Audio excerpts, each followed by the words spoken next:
Bismillahirrahmanirrahim. Assalamualaikum warahmatullahi wabarakatuh. Yang terhormat Bapak Ibu dosen penguji ujian kinerja, perkenalkan nama saya Reza Hardianti Rukmana dengan NIM 20107252080, mahasiswa PPG dalam jabatan Kementerian Agama tahun 2025 dengan program studi pendidikan sejarah pada LPTK Universitas Negeri Jakarta. Video praktik UKIN pembelajaran ini dilaksanakan di kelas 10 di Madrasah Aliyah Swasta Modern Arafah Sungai Penuh dengan materi hasil-hasil kebudayaan pada zaman praaksara. Demikianlah perkenalan saya. Sekian dan terima kasih. Wassalamualaikum warahmatullahi wabarakatuh. Waalaikumsalam warahmatullahi wabarakatuh. Kabar semuanya? Alhamdulillah. Gimana persiapan belajar hari ini? Sudah. Oke, sebelum kita belajar kita berdoa dulu.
Manusianya masih berpindah-pindah atau nomaden. Oke, zaman praksara itu berarti manusianya masih berpindah-pindah, belum menetap. Apa lagi? Ya, zaman di mana manusia saling berkomunikasi dengan menggunakan bahasa isyarat. Oke, masih karena mereka belum mengenal tulisan, mereka hanya menggunakan bahasa isyarat berbicara waktu itu. Oke, selanjutnya apa itu zaman aksara? Oke, cerita kebudayaan Hindu-Buddha di Indonesia. Oke, praksara itu menandai munculnya awal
zaman batu itu terbagi dari 4.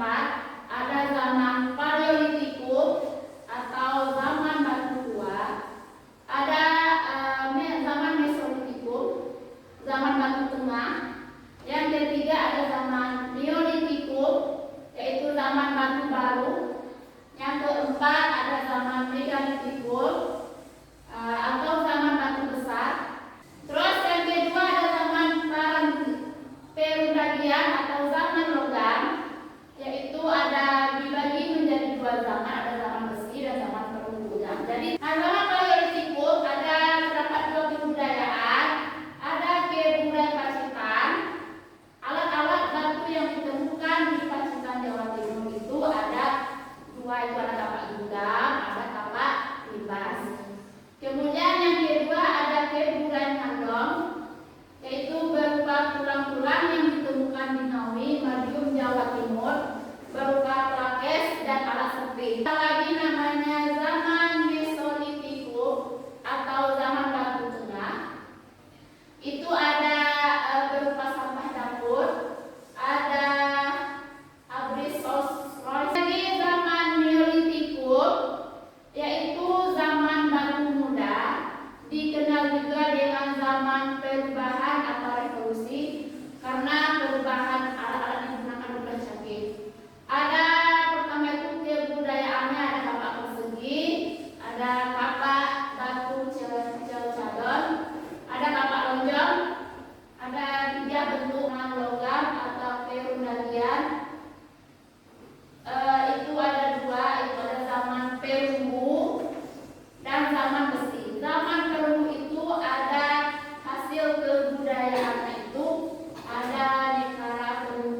pindah ke sana, pindah ke sini, hidupnya tidak menetap karena mereka bergantung dengan alam.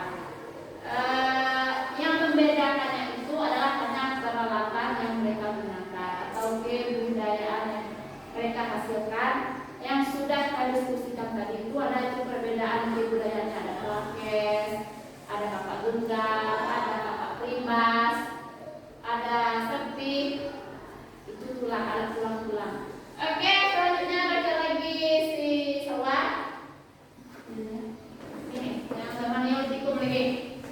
Neolitikum. Zaman Neolitikum merupakan zaman revolusi karena terjadi perubahan yang sangat besar pada kehidupan manusia beraksara, baik dari jenis manusianya, kehidupan masyarakatnya, sehingga peralatan yang digunakan.